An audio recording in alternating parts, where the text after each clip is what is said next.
We're going to be providing a live interpretation in English and French.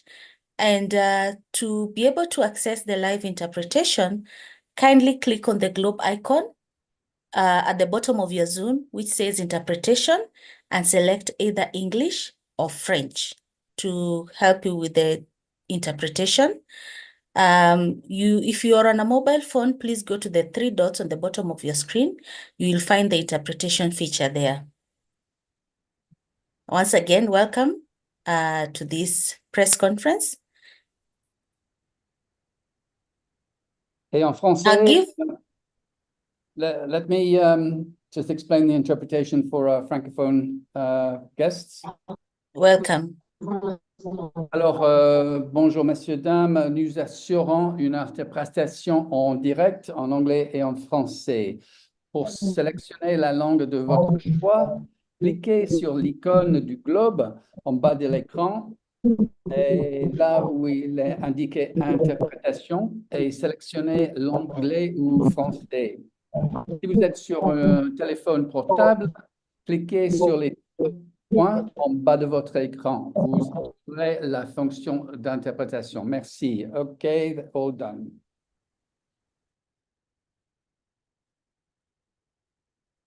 Thank you, Michael, for interpreting. I hope everyone now is comfortable with the either French or English. Once again, we welcome you and would like to ask you, as a way of introducing yourself, to add your media, organization, or affiliation to your screen name. The format will begin with a moderated session where we'll bring on each spokespersons to speak on different topics. After about 45 minutes, we'll begin our segment on question and answer. So please prepare your questions through the program and submit them to the question and answer box at the bottom of your Zoom. Next week, international donors, business leaders, and African government officials will gather in Kigali, Rwanda for the annual forum organized by Agra'S, formerly the Alliance for a Green Revolution in Africa, until it removed its words Green Revolution from its name. The annual Green Revolution Forum has also distanced itself from the Green Revolution, now going by the name Africa Food Systems Forum.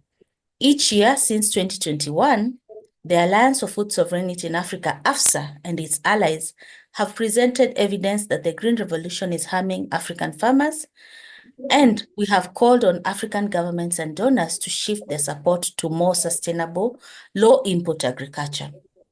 Despite billions of dollars in subsidies and support to the Green Revolution's costly mix of commercial seeds, synthetic fertilizers, and chemical pesticides, yields have barely risen, soils have become less fertile, and hunger has become more widespread. Despite the clear evidence of failure, international donors and African governments have largely ignored the demand of faith leaders, farmers, and civil society to shift their support to agroecology and other farmer-centered approaches. Today, we are here once again to demand change. You will hear today about 1, an open letter. We have an open letter from African faith leaders to the Gates Foundation demanding reparations for the harms caused by Agra'S and its other Green Revolution programs. 2, the urgent food crisis unfolding in Zambia, caused in part by the failing Green Revolution initiatives. And 3, results of an investigation by the Alliance for Food Sovereignty in Africa into evidence of Agra'S' continued efforts to undermine farmer-led agroecological movements. I will introduce each speaker before we jump into our program. We have Mary Sakala, who's a farmer from Mumbwa district in Zambia and the chairperson of the Rural Women Assembly. Mary leads grassroots movements across Southern Africa, uniting small-scale farmers, peasants, and rural workers in pursuit of food and seed sovereignty. We have also Million Belay, who is the general coordinator of the Alliance for Food Sovereignty in Africa, the largest civil society movement in Africa, and a member of the International Panel of Experts on the Sustainable of Food Systems, IPES Food. For over 2 decades, Million has been leading the struggle for agroecology and the rights of local communities for seed and food sovereignty. We also have this today, Ferdinand Wafula, who is a farmer, an agroecology trainer, and coordinating officer of the Biogardening Innovations, Biogy, a Kenyan non-profit in Vihiga County, Western Kenya. Biogy advances ecological and natural farming principles through farmer-to-farmer agroecological innovation and knowledge sharing. Bishop Takalani Isaac Mufamadi is a distinguished religious leader and a senior pastor of the Grace Tabernacle Full Gospel Church of God in Astorville, Durban, South Africa, and author of Crossroad, Women in Ministry, and Who Am I in This Journey?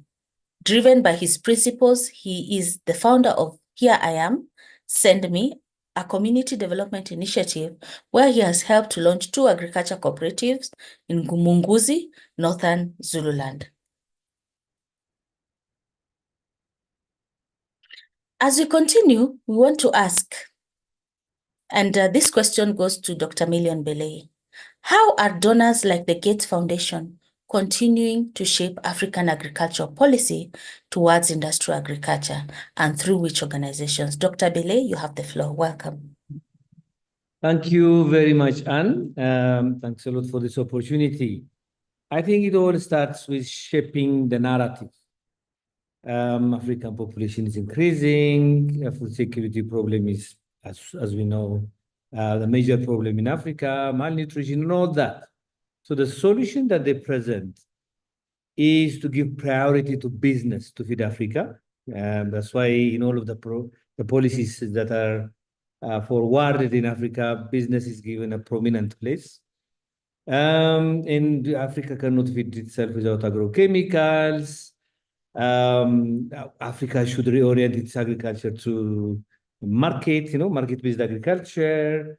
And also, Africa cannot feed itself with tired seeds. So we need GMOs and hybrid seeds. So these are the narratives. And based on these narratives, after they have shaped the thinking of the elites in Africa, then they come up with a range of policy initiative and strategy initiative, and they usurp the strategic process of so many African countries, even counties like Vihiga, according to our report. So they influence the major policies in Africa. For example, I was part of the post-Malabo process. African governments have agreed on a 10-year policy in 2003, a 10-year strategy. 2014, they came up and they came back and they called it the Malabo strategy. Now in 2024, they are going to produce another strategy, which they might call the Kampala strategy.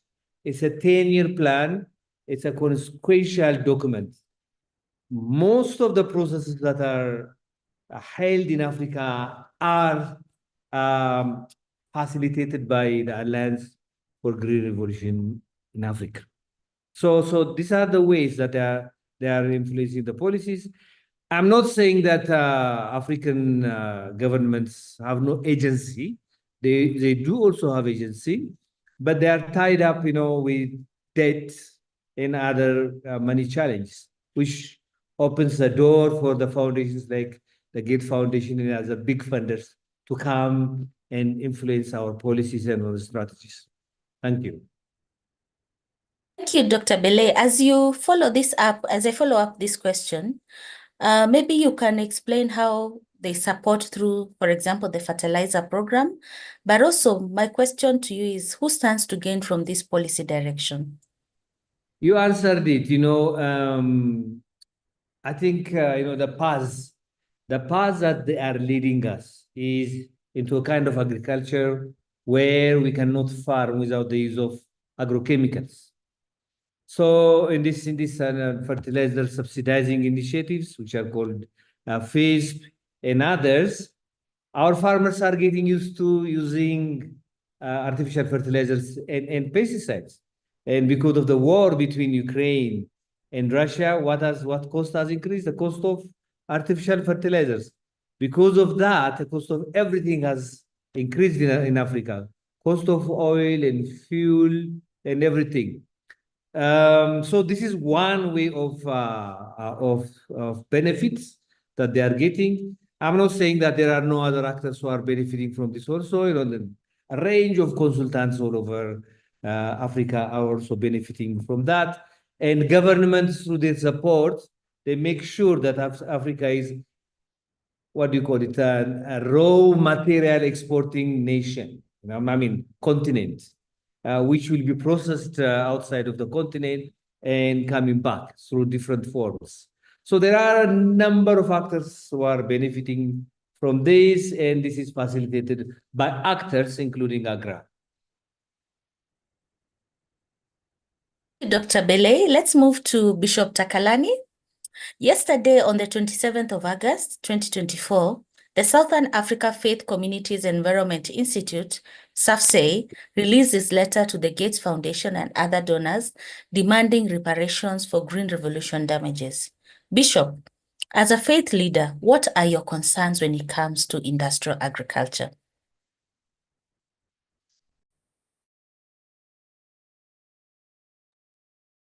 Bishop, you're on mute. Please unmute. Thank you. Kindly unmute, Bishop. Sorry, Thank you. You're welcome. Technocrat. Yesterday, yes, we, through the Southern African Faith Communities Environment Institute, a letter was released together with the collective leadership of religious leaders. And so this was set aside or was focusing to the funders of Agra. And so we, as faith leaders, we have the responsibility as custodians of the earth and of our faith communities to call out injustice and ensure the equitable sharing of the resources for all, particularly the most vulnerable. That's why we're calling for reparation. Agra itself and the Gates Foundation, as well as the seed and agrochemical companies, they are false prophets of food security. They claim to be messiahs of the hungry and the poor, but they have failed dismally to deliver because of the industrialization approach, which degrades soils, destroys biodiversity, and places corporate profit over people. It is an immoral, it is sinful, and unjust. Surely, Gates and big agri-businesses are playing God. Where really is the conscience in this? That's a question we're asking, more especially for the poor and for those people that are small farmers that are being affected by this, and also the destruction of biodiversity. That's where we are, and that's what we are focusing in as religious leaders together with SAFSEI. Thank you, Bishop Takalani. What are these reparations you're calling for when you tell us about all these challenges or damages that have been done? What reparations are you calling for? We're not looking at reparations that are one-sided, but we're looking at restoring the dignity of people. We're looking at restoring the inheritance of people. For example, we're calling for the foundation that they need to support the agroecology movement on the continent and its work to bring about sustenance, inclusive and equitable food system in Africa.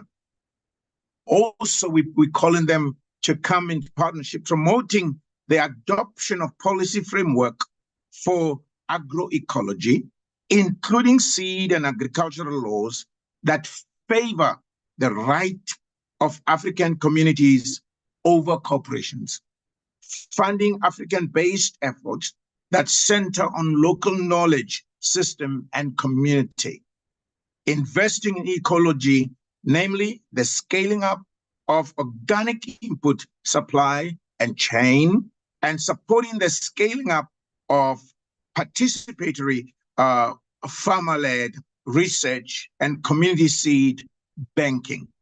It's our desire to see this reparations done in order that Africa can have its dignity back. Thank you, Bishop Takalani. Let's move to our farmer, Mary Sakala from Zambia. Zambia is currently living the nightmare of the Green Revolution. And today we have Mary Sakala, a Zambian farmer and member of the Rural Women Assembly, who has witnessed firsthand a recent report from the Africa Center for Biodiversity called it a food system collapse. Mary, tell us about the food crisis in Zambia and its relationships to the Green Revolution. Thank you, Anne. Farming for us as small-scale farmers in Zambia has become really expensive, despite us being a good number of 80% that into food security.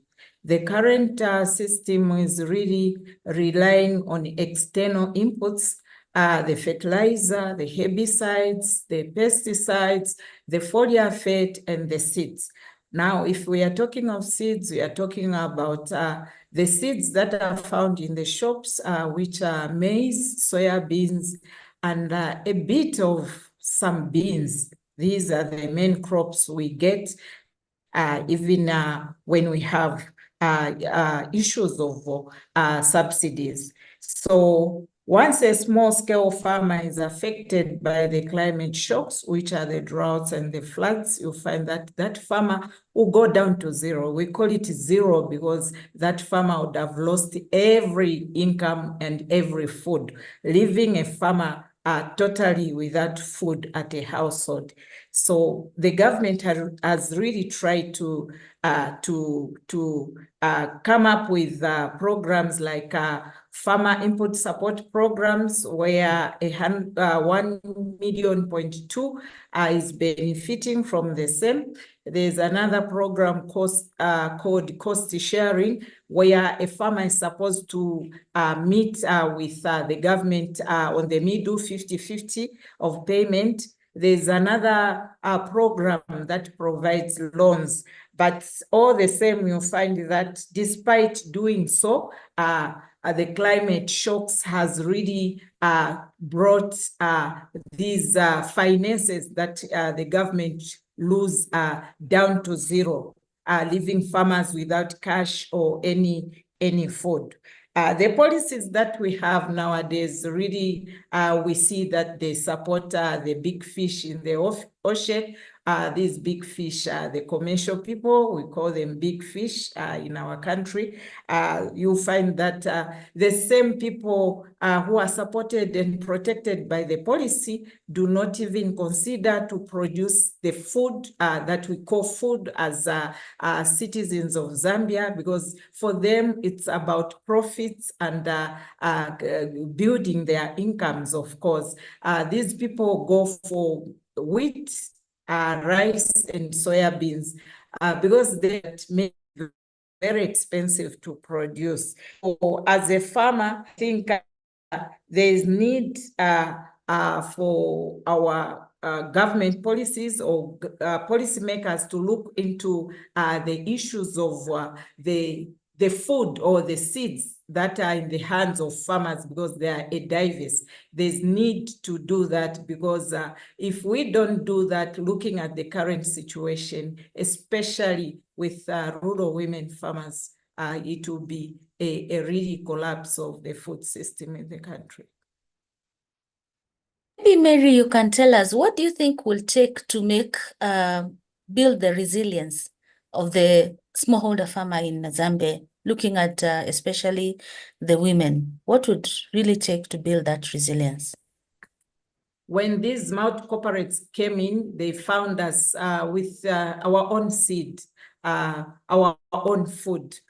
We need to build the food sovereignty. We need also to invent issues that will not make our farming very expensive. For example, agroecology, where we can use natural resources to build up our soil fertility. We need also to keep our own seeds and continue the diverse, using the diverse of seeds so that we are food secured, and part of nutrition as well is there. So there's need to do, to put in place some policies that will really support that, so that by the end of the day. Thank you very much, Mary. Thank you very much. Now back to Dr. Bele, Million Bele. As you explained earlier, Agra is continuing to use its funding and influence to promote industrial agriculture and undermine efforts at the continental, national, and local levels to pursue more sustainable approaches. The African Food Sovereignty Alliance has undertaken an investigation into Agra'S activities, documenting cases in which Agra is interfering in efforts by local and national governments and even grassroots groups to chart a different path. Several cases are summarized in a recent briefing paper, including a case in Kenya. Million, would you be able to share more about this? Yes, I think the report is in progress. It will be much more complete. I think the two case studies are from Kenya and Zambia. The Kenyan case is very much interesting. I think a revolution is happening in Kenya. As we know, the counties, the small counties, I think 10 of them came together 2-3 days ago and have said that they want agroecology, and this is rolling. But there was an agroecology policy development process in Vihiga County. As our brother would explain later on, suddenly, representatives from Agra came and, they are usurping the process as it is.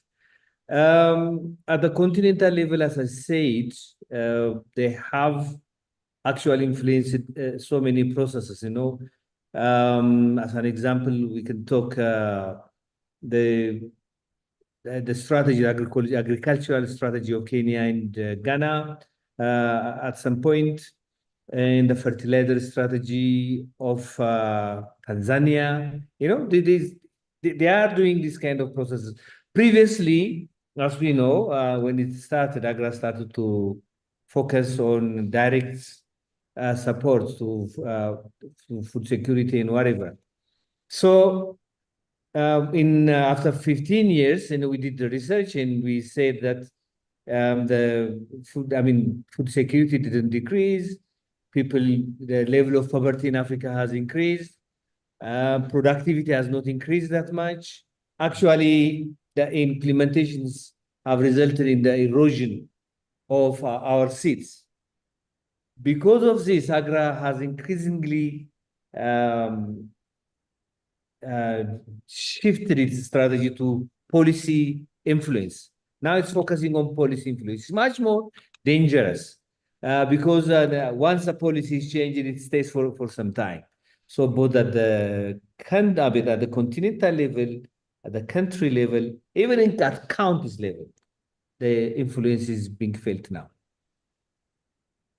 Thank you, Million. I'd like to remind our audience that we have the question and answer segment starting soon. Please share your questions in the question and answer box at the bottom of your screen. My next question goes to Ferdinand Wafula from BioG. You are a farmer practicing and advocating for agroecology in the western part of Kenya. Tell us about your work and what you have observed regarding Agra'S involvement in your region. How has this affected your work as a farmer and a practitioner? Thank you. Yeah, thank you, Anne, and much gratitude for this space. Our work on the ground is gaining traction with farmers, and we are offering alternatives to synthetic inputs by making biofertilizers that are now recognized to be very effective. So these inputs are ecologically based and produced locally, alongside others like traditional open seeds that are diverse and perform better with the changing climate, and they are also readily accessible by farmers. We're also part of the 15 centers. We're doing this work as part of 15 centers, healthy soil, healthy food centers, in partnership with the Alliance for Food Sovereignty in Africa, AFSA. And some of these elements are now recognized in the draft agroecology policy for Vihiga in Western Kenya, and whose technical working group that I'm part of has been engaging for the last 2 years. And the background of this policy development process in the counties is that Kenya has 47 counties, and each with a county government, which is supposed to be autonomous in its right to develop agricultural policy. In the absence of the county policies, then it's the national policy that takes precedence. Thank you. And Ferdinand, maybe you could speak a bit slower with small pauses to support our audience. Thank you. Thank you. Yeah, so I was saying the background to this policy development is that Kenya has 47 counties, and each with a county government, and they're supposed to be autonomous in their right to develop agricultural policies. And the engagements have been very inclusive, and as we came to the end of this process just last month, out of nowhere, the Food and Land Use Coalition, in short, they call themselves FOLU, which is an arm of Agra'S, has boarded that policy space. And we haven't seen them. We haven't seen their presence in any meetings that we've been having for the last 2 years, but all of a sudden, they are included in the policy texts. And we see added texts like climate smart and agri-food systems mentioned under strategies on production and soil health. And we feel this may conflict with the agroecology elements and principles, the way we are practicing with farmers. And our conclusion on this is that it's clear that Agra'S actually pulling strings behind the scenes. Thank you. Thank you, Ferdinand. That's very interesting. But just to move away from that and the fact that you have been very instrumental in working on the agroecology policy in Vihiga, and of course at the national level in Kenya, how would you define agroecology, and what would you say are the advantages that it offers to farmers and communities? Well, you know, if you are a farmer in the conventional or industrial system, you are subjected to synthetic inputs whose prices are determined by the global market. So you take loans and you can get in debt. And let me tell you something about the farmers that I work with and those that I know. They were in difficult situations with their food systems, even a household food accessibility. And some of them were trapped into loaning facility for inputs that resulted in them getting worried every planting season. And they observed that their soils were becoming barren. And I also observed that when we started working with them, actually, they were at pains feeding their families. But then after training, they have now incorporated elements that I've mentioned above. I mentioned before, high food diversity that is delicious and tastier. For instance, they can eat cassava and beans, pumpkins, and interchange that with a variety of leafy vegetables, and not just relying on maize alone or beans. And this is making their own, they're also making their own biofertilizers that perform better with their soils restored, and they can also see more soil organisms. So they feel more connected with their land. And they are happy and are more resilient now. This is what agroecology is all about. This is my understanding of agroecology, making connections with food traditions and through practices that conserve and work with biological systems. Thank you, Thank you. Ferdinand.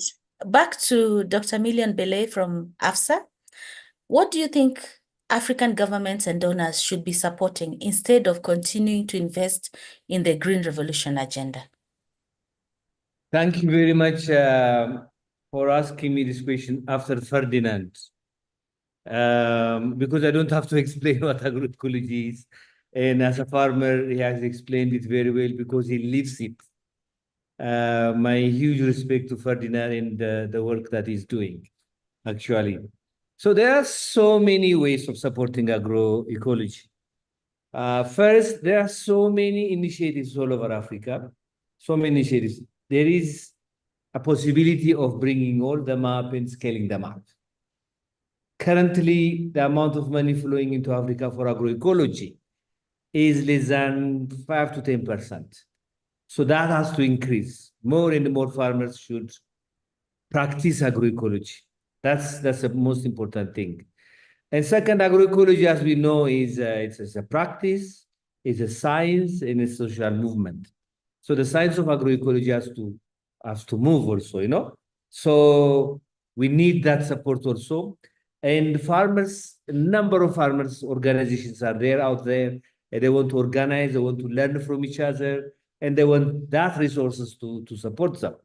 Now, as Alliance for Food Sovereignty in Africa, we have started a new program starting 2021, which we call the agroecological entrepreneurship.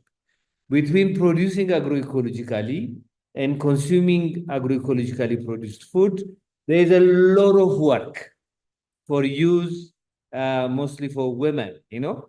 So entrepreneurship, so they can sell, they can buy agroecologically produced food from farmers, they can process it, they can package it, they can market it, and the consumers will eat healthy food. So agroecological entrepreneurship should be supported, and there are markets, these small markets all over Africa, strewn in the rural lands, which we call territorial markets. And these markets are social, cultural, economic, even environmental spaces, but they are neglected. And when these small places develop, they are swallowed by development. So we should pay attention also to these small territorial markets because they are at the heart of the food sovereignty of Africa. So in terms of practice, there are a range of fertilizing mechanisms, fertilizing the soil under the biggest umbrella of biofertilizers. I think that needs to be supported, and agroforestry and this kind of initiatives should be supported. And there is a lot to support, both for funders and governments. And thank you. Thank you very much to our wonderful speakers, Dr. Belay, Ferdinand, Mary, and Bishop Takalani. We'll now transition to a period of question and answer, and I think this will be very interesting. I want to remind you there's a box labeled question and answer at the bottom of your Zoom where you can post your questions. Please submit your questions here and to whom you're asking them. But we'll begin with the few questions that I have received. There is an anonymous participant who's saying, who are these faith communities and faith leaders endorsing the letter? That question can be answered by Bishop Takalani. Then there's also a question from Matteo Civillini from Climate Home News. Are you asking for financial reparations from Agra and the Gates Foundation? And if so, do you have a figure for how much would be needed to repair the damage you believe their program has done? Bishop Takalani, if you could start off, and then we can have Million Belay and the others answering that as we pick the other questions. Bishop, you have the floor. Please unmute yourself, Bishop. Thanks, Anne. We have 157 signatories, and it's spread through our continent. The the reality and the challenge is that this pesticides are destroying not only the land, but the water table. Now we only look at the land, but also the water table is being affected. So the whole farm life is being affected. So when it comes to reparations, we said we're not only looking at monetary, but you're looking also at the restoration of that land, that which has been damaged. It takes long to restore land and to be able to bring it to its former nourishing levels. And also, you're also looking at when these small farmers who are in the villages that have been affected by this, for them also is not only the land that is affected, but their economic standing is affected. So you find that if they were making few shillings a week, they're no more making that because of their yield is no more good. Or their land, not only is the land, but their inheritance. This land are inheritance. They have been from generation to generation. They lose that. Now, you cannot just only look at monetary. We also look at, since you got resources, retrain those people. We're asking for retraining. We're asking for support system. We're asking for also investing in these people that are in the land. So it is not just monetary, it's holistic, because we're looking at restoring the dignity of the people, not just because if you are wealthy, you can just throw money and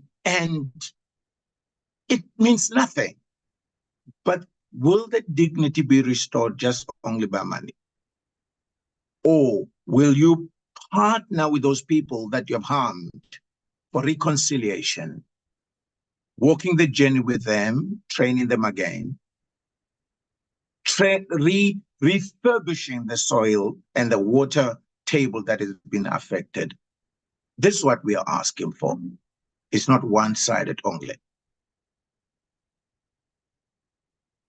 Thank you. Bishop. Million, could you come in and speak a bit about it as Bishop thinks about, there is a follow-up where I would like to ask, have you come up with some figure for the reparation? And if so, how much would that be to repair the damage you believe the program has done? Maybe Bishop, if you're ready, have you come up with a figure?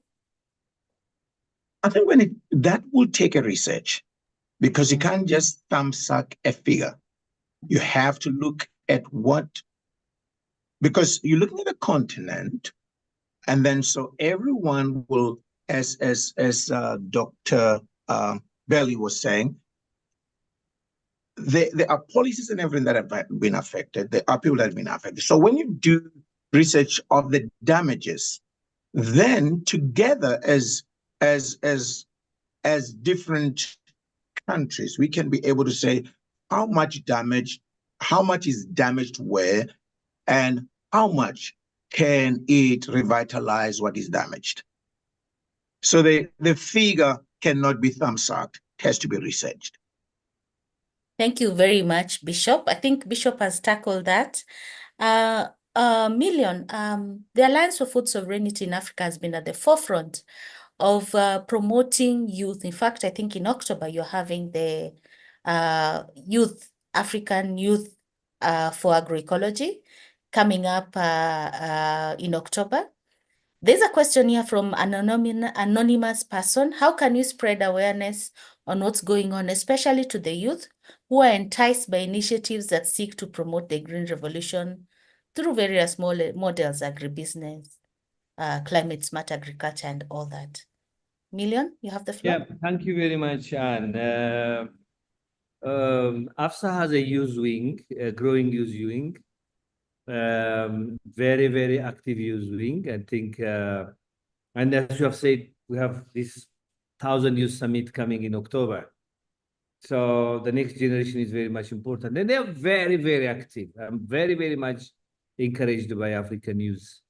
We have seen the recent Gen Z movement in Kenya, how they are questioning the international financial system, and the influence of the international financial architecture on Africa or African governance.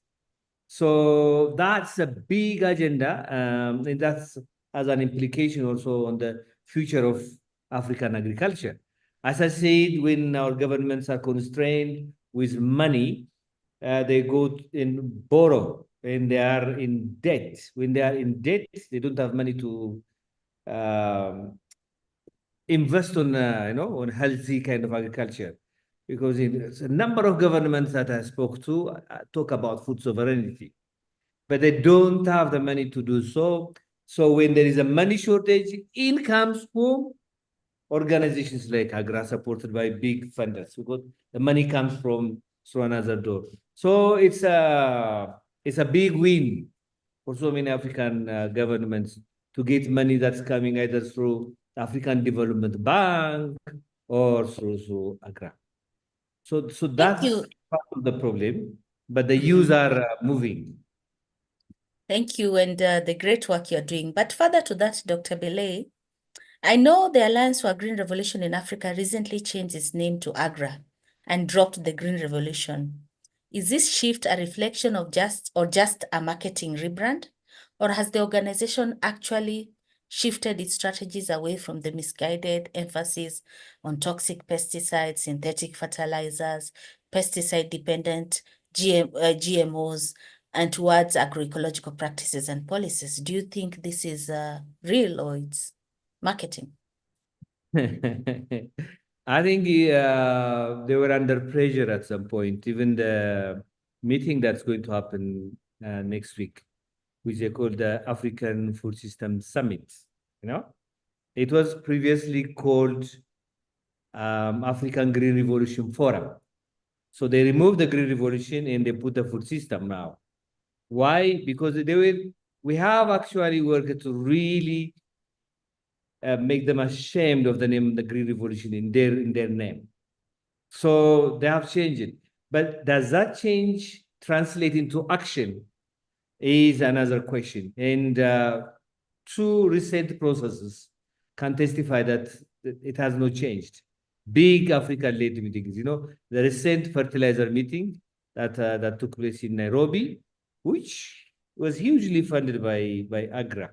I think the main thrust of that meeting was increasing the usage of agrochemicals. And also the CADA process, we did the analysis of the whole document, the draft document, which is going to be signed by African governments as a Kampala Declaration next year in January. And the process, when you look at the whole document, is business-led agriculture, large agriculture, climate smart agriculture. There's nothing like, agroecology or caring for African traditional food system and whatever. So it's no, business as usual. It's only name change. Okay. Thank you, Dr. Belay. Let me move to Ferdinand Wafula from Biogi in Kenya. Is there a mechanism, or have you heard of a mechanism in place for communities to voice grievances or report negative outcomes from the Bill and Melinda Gates Foundation projects? And how are these grievances addressed? Have you seen any system towards that? Yes, thank you, Anne. What we are doing on the ground and what I'm seeing happening on the ground is that there's a lot of awareness, and farmers are now becoming more aware because of the effects of the Green Revolution they've seen on their farms. For instance, when we talk about soils becoming dead, and now when they're using agroecology, they're reviving that. It's taken them a long time. And we're hoping that through these policy processes and their involvement in Kenya and in the counties nowadays, we have what we call public participation. And farmers are now becoming more aware on their rights. And I think as we get into this space more, these are some of the issues that will be addressed. And when we talk about,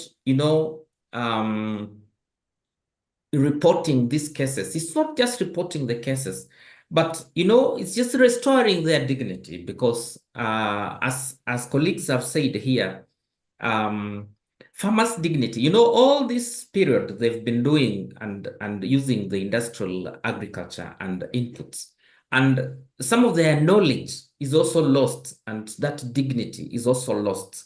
And that is the kind of reparation that is being emphasized here. But we are doing more awareness, and hoping that we also have structures in place to be able to address this, and farmers can be able to address this, considering that they have evidence on what has happened and how their livelihoods were actually destroyed over a period of time. Thank you.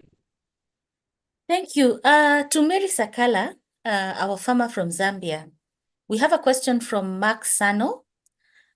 He asks, to what extent are small-scale farmers engaging in transitioning to organic systems? Because he mentions that certification systems have banned the use of most toxic pesticides and genetically engineered seeds. So these are barriers. If not, what are the barriers for the transitioning to agroecology or organic agriculture? Maybe you can help us answer that, Mary. Yeah, the transitioning is really small because the policies that is mainly supported is the policy that talks external goods. So a few farmers have realized that this is getting us nowhere, despite the adoption being small. But what I can say is that in terms of the food, there's the food that is mainly neglected, the food that we usually produce using the recycled seeds. That food is neglected. So part of agroecology, the use of food seeds is at a higher pace, but the use of chemicals is also at a higher pace. So the transitioning is slow. In terms of the inputs, fertilizer and chemicals, people are still using that. But with the seeds, especially the women have realized that I think we need to go back to using our seeds. Otherwise, it's a struggle. Now that you speak about our local seeds, Mary, what you call the farmer managed seed systems, what are farmers doing to maintain control over their seeds and farming practices instead of falling into the trap of being dependent on external inputs, outputs rather, and such as the input from organizations that are funded by the Bill and Melinda Gates Foundation? What are you doing as farmers? As farmers, especially women, I think we've identified some seed savers under the practical action research. And nowadays we have some community seed banks where people get the seeds and return by the end of the day in small quantities. So what we are doing is we are really trying to promote use our own seed. We are being identified by what we eat. So as Africans, we eat African food. So we are really trying to bring back the seed. Thank you, Mary. Let me go back to Million. I have like 3 questions for you, which I'm sure you'll answer ably. There's a question about how has any form of protest been planned at the Agra event next week, besides the letter mentioned? Then Simon Allison asks, AFSA has been very critical of Agra and the Gates Foundation for several years. Have they engaged AFSA on this issue? And if so, what was their position? Number 3, Million, having been engaged in the climate movement, are there any discussions around seeking reparation funds through the Loss and Damage Fund, or are there alternative funding sources? And finally, What are the movements doing in each country to ensure continuity in this fight? Okay, continuity. Quick answer, no? Short. Protest, no. You cannot even think of that in Rwanda. I mean, I don't know whether they know the context there. Yes, we have engaged with the Agra, you know, and me talked with Agra. They've called for the meeting. They've asked us, and we said yes in the end. And we went there, and I think the meeting was for them to convince us how good they are. So it didn't go very well, and we didn't meet them again. Continuity, I think AFSA members all over Africa are doing whatever they can to expose what the Alliance is doing, and other actors are doing. It's not only Agra, but there are a number of actors, you know. It's the main actor, that's why we are focusing on Agra. Reparation from through loss and damage, I think that process is still very young, you know, under UNFCCC, as you all know. Doesn't include also the impact by companies like this. It's a climate impact, you know, flooding and whatever. It doesn't include it yet. Loss and damage doesn't include yet, you know, impacts by multinational companies. There were two questions, if I could respond quickly. And one is shifting the focus of Agra to agroecology. I think this is a tall order. Agra'S started to discuss agroecology. They organized 2-3 meetings here and there on agroecology. I remember speaking also in one of the capacity building processes that they organized. They invited me. I said, this talking about agroecology, why not? But taking agroecology as a transformational agenda and making it the core of their work, no. I haven't seen that yet. But what I want to talk about is shifting to agroecology by farmers. It's not easy, as Mary has said. It's not easy. And you have asked me, Anne, how we can support farmers. It's one of the most critical areas. There are a number of farmers who want to shift, but once you have gone through using agrochemicals, you cannot shift like that. You need between 3 to 5 years for your land to heal. So it is an opportunity cost for the farmers to go directly to agroecology. They need to be supported, they need to be helped. I've been told that in Germany, for example, if somebody wants to change from conventional farming to organic agriculture, they will be supported by the government for 3 years. You see, we don't have this kind of luxury right now in Africa. So this kind of support should be considered also. Thank you very much. Thank you, Million. Maybe I go to Bishop Takalani and ask this question. What kind of responses do you get from donors like the Gates Foundation when you table such petitions or letters? I know SAFSEI has been at the forefront. Last year, they did a letter and to the Gates and to Agra. What kind of responses do you get, Bishop Takalani? Bishop, kindly unmute.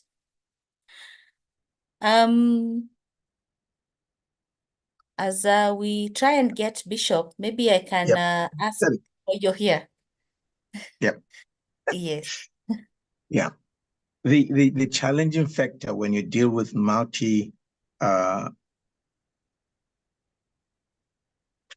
big companies that has a lot of support is that sometimes the process becomes tedious and they can play a game of tiring you up than to get you going with what you want.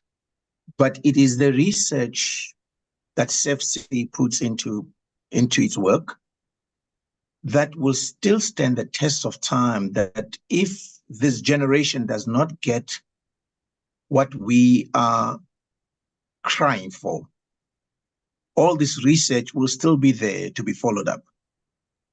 And we can be able to see the fruitfulness of this if not in our time or our generation, but the next generation will be able to find some of this great research that had been done and the work that has been done. Engagement, yes, they will engage you. But we're hoping and trusting that the engagement will be very fruitful in times coming, more especially with this letter that we have sent to them, because we really are desiring to see the shift of funding supporting this farming to agroecology processes. And we also would also want to see, as Dr. Bailey said, the reversing of policies, for them to engage us on those, and we see them committing to reverse some of these destructive policies. That will be great to us. And also we hoping that they will respect the local knowledge of these farmers, as we've heard with the Kenyan farmers and stuff. Respect that, because it's not only that. There are medicinal, and there are material, and there are fuel, and there are food impact that comes with that. If there will be that respect, that is not just only this organization that are speaking to us, but the respect of humanity, that we are affecting their food, their fuel, their medicine, and their material livelihood. So if they could just change policy, Yes, that would be our Bishop. first step. And we're hoping That would that be our probably first they will step, hold enough. No, Bishop. we're hoping that they will start there, because policy stays long, Yeah. and policies are destructive, because policies also influence governments, and they influence villages and stuff like that. If we could get them to commit to say that we are eradicating some of these policies, and push them to that point. We want to push them to that point of committing, and that will be great to us. Thank you, Bishop. Let me bring in Mary Sakala, who has been very active on the ground level. And a question maybe we would like to ask you, Mary, is that, is there a way we can create more public awareness at the grassroots level so that the local communities, the farmers, the groups that are practicing organic and agroecology can bring this message in local languages to the local communities who may not have internet access and ICT, and are being targeted by the push for adoption of a green revolution? For example, what we are seeing with the 1 Acre Fund and other lobbies that are promoting these industrial revolution models. How do you think we can reach out to the communities to sensitize them so that we do not have this kind of capture by industry? Thank you, Anne. Mostly what I know is that farmers believe in seeing. We need to build more evidence. We need to bring out best practices so that they see using their eyes, they hear and also see. So we also need to continue sensitize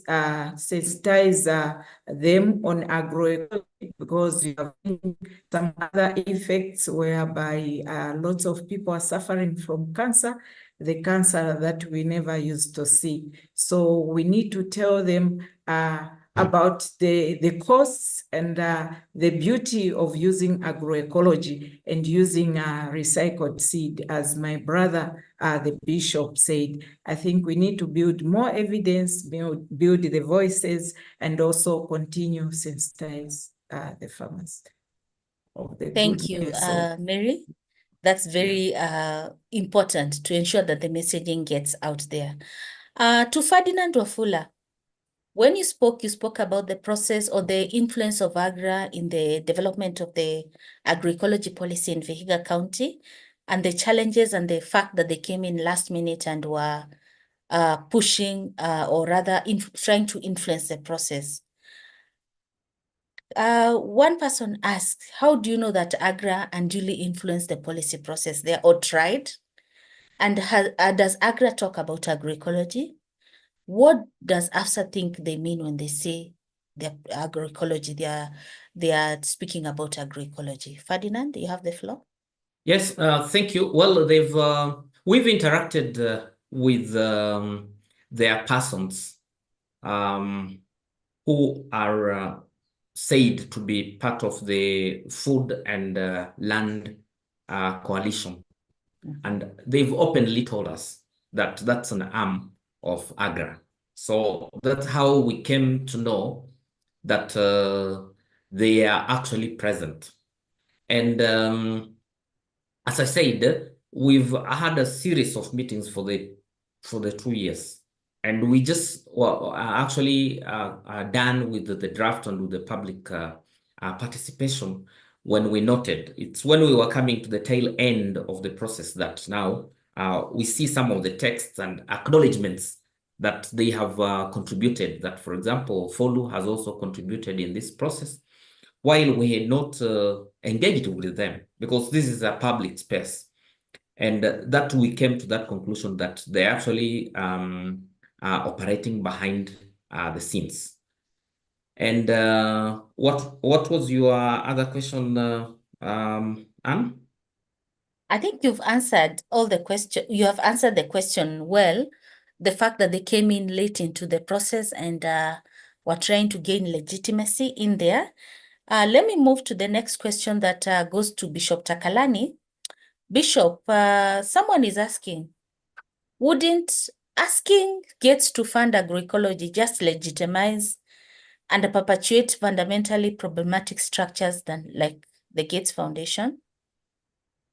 That question is a bit tricky. Someone is asking, wouldn't it be better for you to ask Gates to fund agroecology, or would it legitimize and perpetuate a fundamentally problematic structure that is under the Gates Foundation? Bishop, what do you think about that?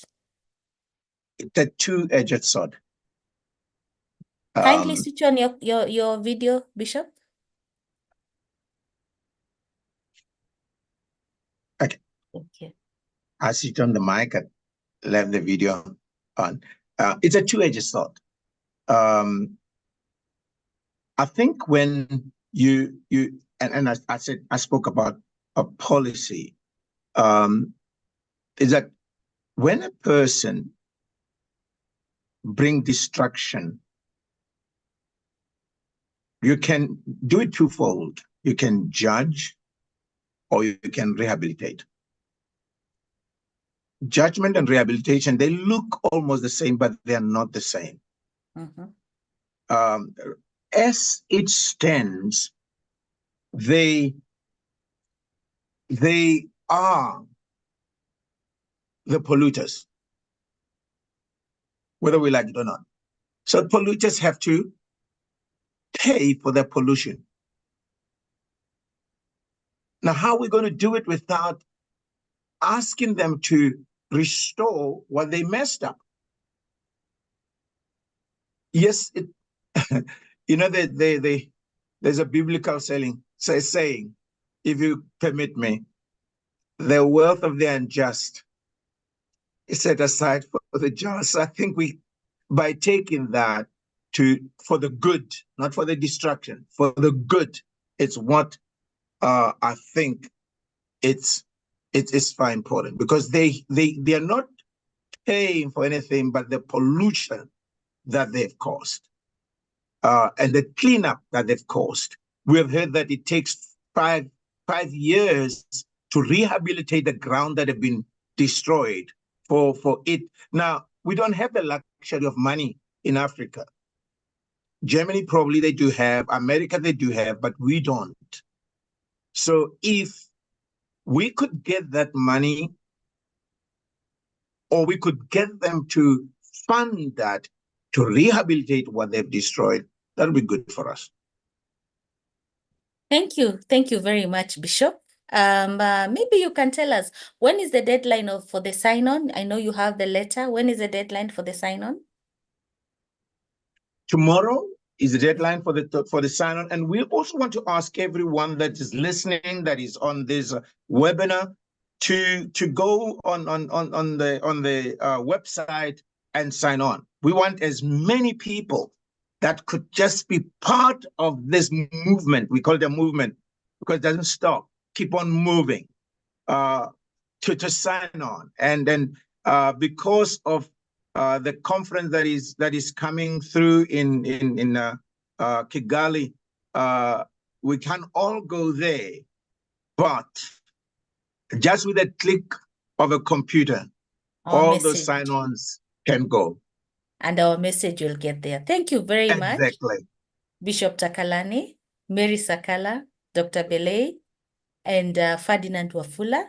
I think we've had a very engaging session. Kindly note that we have all the resources and the links on our chat box. You can look in there and you'll see them.